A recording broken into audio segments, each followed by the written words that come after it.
Hello everyone. तो मैं आ चुका हूँ आपके साथ फिर से इंडियन यूट्यूब कम्युनिटी की तरफ से बहुत इंपॉर्टेंट न्यूज़ लेके।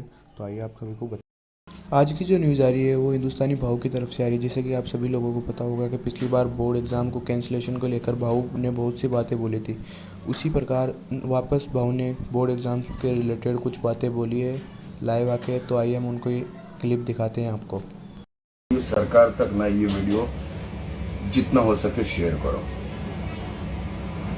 ये गवर्नमेंट, हिंदुस्तान की गवर्नमेंट, कोई भी है, हर स्टेट के गवर्नमेंट को बोलता हूं मैं कि आपने कुछ एग्जाम्स कैंसिल किए, कुछ एग्जाम्स आपने पोस्टपोन किए,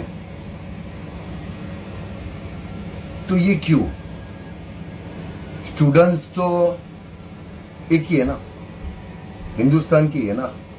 ये जनरेशन, यूथ जनरेशन हिंदुस्तान की है, तो फिर जरूरत क्या है?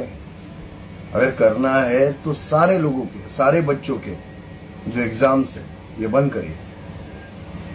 हाँ, और जो भी एग्जाम्स जो लोगों के पोस्टपोन्ड हो गए, अगर अगर वो टाइम भी अगर हालात ऐसे ही रहे, वो टाइम भी अगर हालात कोरोना के ऐसे ही रहे ना, तो तब भी वो एग्जाम नहीं होंगे। फिर कुछ भी होने दो, क्योंकि उनके जान से बढ़कर कुछ नहीं है। और अभी जो एग्जाम्स जो अभी तक कैंसिल नहीं हुए, मोदी जी, महाराष्ट्र के सीएम उद्धव बाला साहेब ठाकरे जी, आपको भी रिक्वेस्ट करता हूं मैं, गुजरात के सीएम, उनको भी बोलता हूं मैं, जितने भी स्टेट के सीएम है सबको बोल रहा हूं कि यूथ के जान के साथ, उनके भविष्य के साथ मत खेलिए। ये कैंसिल होना चाहिए।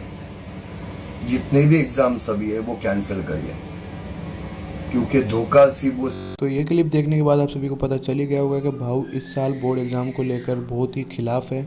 तो आइए अब चलते हैं अगली न्यूज़ की तरफ। अब अगली न्यूज़ जो आ रही है वो आ रही है भाईजान की तरफ से। जैसा कि सभी को पता है कि हर बार ईद पर भाईजान कुछ ना कुछ लेके आते हैं। तो इस बार भी भाईजान ईद पर राधे मूवी लेके आए हैं। तो उसका ट्रेलर मैंने देखा, बहुत ही अच्छा था। तो मैं उसमें से आपको कुछ क्लिप्स दिखाता हूँ। तो चलिए, जैसे कि आप सभी ने देखा कि भाईजान ने मूवी में एंट्री तो बहुत खतरनाक तरीके से ली है। तो आइए अब मूवी में भाईजान की मूवी का ट्रेलर देखकर कैसा लगा मुझे कमेंट में ज़रूर बताएं। और सभी लोग भाईजान की मूवी को देखने के लिए ज़रूर जाएं। तो चलिए अब चलते हैं अगली न्यूज़ की तरफ। अब अगली न्यूज़ आ रही है अमित भड़ाना की तरफ से। तो अमित भड़ाना ने अपने इंस्टाग्राम की स्टोरी पर डाल रखा था कि अपनी न्यू वीडियो आ रही है। तो आइए मैं आपको अमित भड़ाना की स्टोरी दिखाता हूँ। तो जैसे कि आप सभी लोगों को दिख रहा होगा कि अमित भड़ाना ने अपनी स्टोरी पर डाल रखा है न्यू वीडियो 23 अप्रैल दिन फ्राइडे, यानी कि कल न्यू वीडियो आने वाली है। और अगली स्टोरी में डाल रखा है कि घर रहना, अपना ध्यान रखना और वीडियो का आनंद उठाए। और इसी के चलते अमित भाई ने अपने इंस्टाग्राम पर एक पोस्ट डाली है अपनी वीडियो से रिलेटेड। तो आइए हम वो भी आपको दिखाते हैं।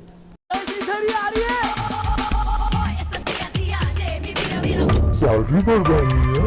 हाँ जी। जैसे कि आप सभी लोगों को क्लिप देख के पता चल गया होगा कि अमित भाई की तरफ से बहुत ही एक्साइटेड कोई वीडियो आने वाली है। तो इंतज़ार करते हैं कल का, और कल देखते हैं क्या वीडियो आने वाली है। तब तक चलते हैं अगली न्यूज़ की तरफ। अब अगली न्यूज़ आ रही है मुंबई के निखिल की तरफ से। जैसे कि मैंने आप सभी को बताया था कि जन्नत और भुवन और निखिल एक साथ कोलैब में आए थे। तो उस पर जब मुंबई के निखिल लंदन से इंडिया आ रहे थे तो उन्होंने एक व्लॉग बनाया था। उन व्लॉग पर उनको बहुत हेट आने लगा। तो उसके बाद में जब उन्होंने जवाब दिया, तो आइए हम आपको वो क्लिप दिखाते हैं। ये कि सब लोगों को लग रहा है मैं लग्जरी ट्रैवल करने आया हूँ, घूमने फिरने आया हूँ। ऐसा कुछ भी नहीं है, काम से आया हूँ भाई, काम धंधा भी करना पड़ता है। जब तक गवर्नमेंट अलाउ कर रही है तब तक करूंगा, अपना प्रिकॉशन ले। ये सेम पंगा लास्ट ईयर भी हुआ था जब मैं लंदन से आया था। थोड़ा बहुत मुंबई में घूमा था जब अनलॉक हुआ था। कमाल करते हो पांडे जी, मानता हूँ नेगेटिव एटमोसफेयर, लेकिन इतना भी ब्लेम भी मत करो कि सब चीज मुझ जैसे लोगों पे ब्लेम करो। अब मैं चाहता तो ये पार्ट नहीं बताता, घर में एक्स्ट्रा ब्लॉग शूट करता, ये आपको पार्ट बताता ही नहीं। और यहाँ पर भी सीधा होटल में अगर हम शूट करता और बोलता गाइज मैं एकदम प्रिकॉशन फॉलो करके आया हूँ। वो आप लोग को ट्रैवलिंग दिखाया करे, कुछ लोग को तकलीफ, बाकी सब चलता रहता है। जब गवर्नमेंट बंद करेगी अपन घर पे भी बैठ जाएंगे। काम धंधा है, करना पड़ेगा। मेरे को कसम से बोलता हूँ बिल्कुल आने का मूड नहीं था। ये अभी सब क्या बोल रहा है, ये जाके अपनी माँ को इन्फेक्ट करेगा। बोलो मतलब आई थिंक चाहते हैं कुछ लोग कि मुझे हो जाए, मैं हॉस्पिटल बेड में जाऊं और मैं मर जाऊं। लिटर कभी लगता है कभी कभी मेरे को कि ऐसा हो। बहुत ज्यादा नेगेटिव अरे एक्चुअली क्या मालूम है, मैं समझ सकता हूँ कि मैं 1 साल से मोस्टली मैं बाहर रहा हूँ काम के सिलसिले में, और लोग बोलते हैं अब बीमार पड़ेगा, अब होगा, अब अपनी माँ को देगा, अब फैलाएगा, बिकॉज मैं अभी तक नेगेटिव, क्या पता मुझे होके भी चले गया हो। जब मैं लॉकडाउन, जब मैं लंदन से आया तो इस क्लिप को देखने के बाद आपको पता चल ही गया होगा कि मुंबई का निकल इंडिया क्यों आए थे। तो अब चलते हैं अगली न्यूज़ की तरफ।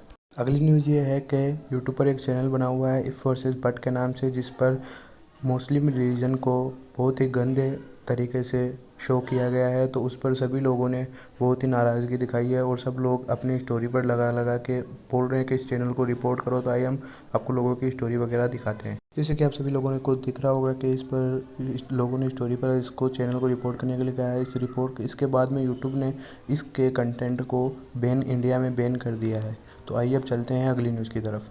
और मेरी आपसे यही है कि आप जितने ज़्यादा से ज़्यादा हो सके इस चैनल को रिपोर्ट करो और इसके खिलाफ़ कार्रवाई होनी चाहिए। इसी को देखते हुए इस चैनल के खिलाफ़ मुस्कान शर्मा ने भी कुछ रिएक्ट किया है। तो आइए हम आपको दिखाते हैं वो clip. Hi everyone, so this is a very sensitive topic. मैंने एक स्टोरी देखा था जिसमें बताया गया था there is this YouTube channel if versus but, जिसने एक रिलीजन के बारे में बहुत गलत चीजें बोली और डिसरिस्पेक्ट किया है, which is totally wrong. Let it be Hinduism, Christianity या इस्लाम, कोई भी रिलीजन हो, किसी को कोई राइट्स नहीं है कि तुम किसी के रिलीजन के लिए गलत बोलो। अगर तुम अच्छा नहीं बोल सकते हो तो गलत भी आपको नहीं बोलना चाहिए, चाहे कोई भी रिलीजन हो। तो मेरे हिसाब से उन्होंने जो कंटेंट डाले हैं बहुत ही गलत है, वो उनको नहीं करना चाहिए। तो मैंने वो चैनल को रिपोर्ट किया है। आप भी एक बारी वो चैनल को देखो, उसके कंटेंट देखो, आपके पॉइंट ऑफ व्यू के हिसाब से अगर आपको लगता है वो चीज गलत है तो आप भी वो चैनल को रिपोर्ट कर सकते हो।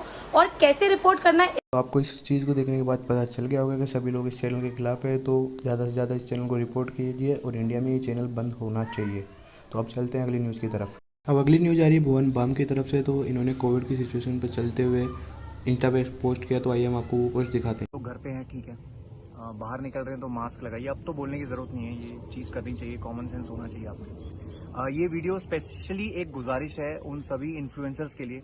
इट डजेंट मैटर अगर आपके 300 फॉलोअर्स हैं, अगर आपके 10,000 फॉलोअर्स हैं, 1 लाख फॉलोअर्स हैं, 1 मिलियन फॉलोअर्स हैं, अब ये मैटर नहीं करता है। अब ये मैटर करता है कि आप कितना सही तरीके से अपने प्लेटफॉर्म के, अपने फॉलोअर, अपने इन्फ्लुएंसर होने का सही इस्तेमाल करते हैं। को रोज कितने डीएम आ रहे हैं कि हमें प्लाज्मा चाहिए, हमारे पास बेड्स नहीं है। आपको पता है करंट सिचुएशन क्या है कंट्री की। तो मेरी ये गुजारिश है आप सबसे कि आप सबसे पावरफुल है इस टाइम पे। आपके पास जो डीएम्स आ रहे हैं, अगर वो आप शेयर करते हैं अपने पोस्ट पे, तो आप कितने लोगों की मदद करेंगे ये आप नहीं जानते, आप इतने पावरफुल हैं। तो मैं सभी से गुजारिश करूंगा कि प्लीज एक छोटा सा एफर्ट है कि जो आपको डीएम आ रहा है उसको बस एम्पलीफाई कीजिए, अपनी स्टोरी पे डालिए और देखिए आपके इन्फ्लुएंसर होने का सही मतलब तब निकल के आएगा जब आप किसी की मदद करेंगे और अनजाने में मदद हो जाएगी। अभी हम लोग एक दूसरे के लिए ही हैं बस, और कोई मदद नहीं करेगा हमारी, हमें ही आगे आके एक दूसरे की हेल्प करनी है। तो जाके देखिए, आप देखेंगे उसमें कितने लोगों को आपकी जरूरत है, उनके काम आइए।